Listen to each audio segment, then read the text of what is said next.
A paz do Senhor e Salvador Jesus Cristo seja convosco. Maravilha! Estas coisas, né? Nós estamos aguardando e esperando a volta de Jesus. Enquanto isso não acontece, quero transmitir a palavra do Eterno Deus na Epístola aos Hebreus, capítulo 12, versículo 4. Quando se refere que ainda não combatemos ainda até o sangue. Quero que você pegue sua Bíblia, a palavra do Eterno Deus, e venha ler comigo. Ler a Bíblia, a palavra do Senhor. Pegue sua Bíblia para nós meditarmos juntos.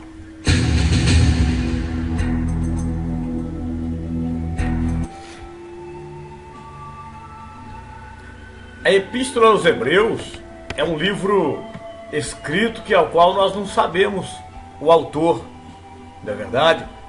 Então nós encontramos aqui, ainda não resististes até o sangue, combatendo contra o pecado. Não é combatendo contra uma outra pessoa, não.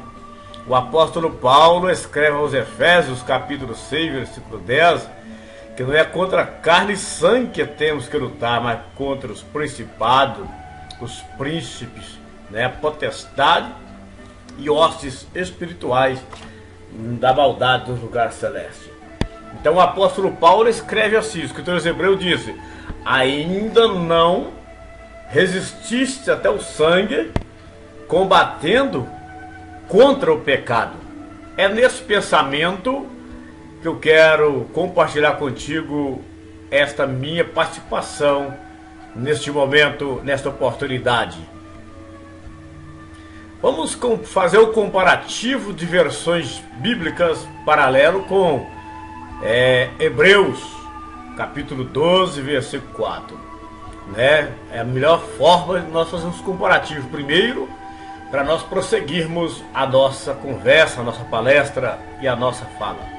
Então, na versão nova, versão internacional, está escrito da seguinte maneira: na luta contra o pecado, vocês ainda não resistiram ao ponto de derramar o seu sangue. É só você acompanhar comigo, nova versão internacional. Na luta contra o pecado, vocês ainda não resistiram até o ponto de derramar o próprio sangue. É o que o escritor aos Hebreus está dizendo. Ainda não resistiu ainda a derramar o próprio sangue.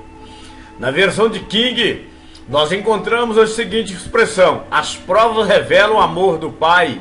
Ora, na guerra contra o pecado ainda não tendes resistido até o extremo de derramar o próprio sangue. É interessante as versões, não é? Então é bom você ter várias versões de Bíblia na sua casa. A versão Nova Tradução na linguagem de hoje fala assim: porque na luta contra o pecado vocês ainda não tiveram de combater até a morte. Então, quando nós pegamos a Escritura Sagrada e vamos ver alguns adjetivos que nós encontramos, na Escritura, nós vimos algumas coisas interessantes que nós podemos chegar a algumas conclusões, não é verdade? Então, no Evangelho que Mateus escreve, capítulo 24, versículo 9, nós encontramos o seguinte: então eles se entregarão para serem perseguidos e condenados à morte, e vocês serão odiados por todas as nações por minha causa. Ou seja, a promessa que Jesus fez para os discípulos é o céu, mas não livra nenhum de nós, nenhum de nós, do pecado, assim, da força do pecado e destruir nós. Ou seja, porque quem leva a morte é o pecado, e quem leva o assassinato é o pecado. Então Jesus não prometeu livrar nós da morte, mas prometeu livrar nós do inferno, se nós somos fiel a Ele. Ou seja, Ele tira de nós, liberta nós do poder do pecado, mas de ser morto pela mão de uma outra pessoa, porque ele é pecador, Jesus não prometeu livrar nós da morte, por ele próprio morreu por nós, não é verdade? E Paulo escreve em 1 Coríntios, capítulo 10, versículo 13, a seguinte indagação: não sobreveio a vocês tentação que não fosse comum aos homens, E Deus é fiel, Ele não permitirá que vocês sejam tentados além do que podem suportar. Mas quando forem tentados, Ele lhes providenciará. Ou seja, Deus vai providenciar um escape para que possam suportar. Então o apóstolo Paulo, um homem, né, que derramou aí seu sangue também por causa da palavra, do testemunho, ele falou assim: olha, não vem tentação a vocês, senão humana, senão por vida da paz dos homens. Mas Deus vai dar um jeito de livrar você dessa tentação. Ou seja, não permite que você seja tentado aquilo que você não pode suportar. Em 2 Timóteo capítulo 4, versículo 6, Paulo escreve assim: eu já estou sendo derramado como oferta de bebida, ou seja, uma libação. Está próximo o tempo da minha partida. Porque Paulo sabia que ele seria degolado, seria cortado o pescoço. Paulo sabia disto e estava marcada a sua sentença da execução. O escritor aos Hebreus, capítulo 10, versículo 32, escreve assim: lembrem-se dos primeiros dias depois de vocês forem iluminados, quando suportaram muita luta e muito sofrimento. Então o escritor aos Hebreus, ele escreve assim no capítulo 10, versículo 32, essa indagação, esta colocação. E o escritor aos Hebreus aí no capítulo 12, versículo 2, ele escreve: tendo os olhos fitos em Jesus, autor e consumador da nossa, né, salvação, que é pela fé, da nossa fé, ele, pela alegria que lhe fora proposta, suportou a cruz, né, desprezando a vergonha, assentou-se à direita de Deus e está nos aguardando aquele dia da volta que vai nos levar para lá. É isso que Jesus está esperando. Só o momento de buscar nós para a glória. Mas ele suportou o sofrimento, né? No livro do Apocalipse, capítulo 2 e versículo 13, nós encontramos a seguinte indagação: sei onde você vive, onde está o trono de Satanás. Contudo, você permanece fiel ao meu nome e não renunciou à sua fé em mim. Nem mesmo quando Antipas, minha fiel testemunha, foi morto nessa cidade onde Satanás habita. Ou seja, a igreja primitiva, os irmãos primitivos, né, derramou o seu sangue, resistiu, permaneceu na fé a ponto de morrer, por causa do nome do Senhor e Salvador Jesus Cristo, que morreu por nós. No livro do Apocalipse, no capítulo 6, versículo 9, diz o seguinte: quando ele abriu o quinto selo, vi debaixo do altar a alma daqueles que haviam sido mortos por causa da palavra de Deus e do testemunho que deram. É o que nós encontramos, não é verdade? Na palavra do Senhor. Então alguns, né, ali suportaram, né, o testemunho da palavra, ou seja, aguentaram aquilo ali de maneira gloriosa, suportaram, confessando a fé, permaneceu, não se entregou, não negou o nome de Jesus, não é verdade? É o que nós encontramos, e o livro do Apocalipse diz que essas almas estão debaixo do altar de Deus, né? E ali elas dizendo, até quando, né? Elas suportaram ali o testemunho e morreram por causa do nome de Jesus.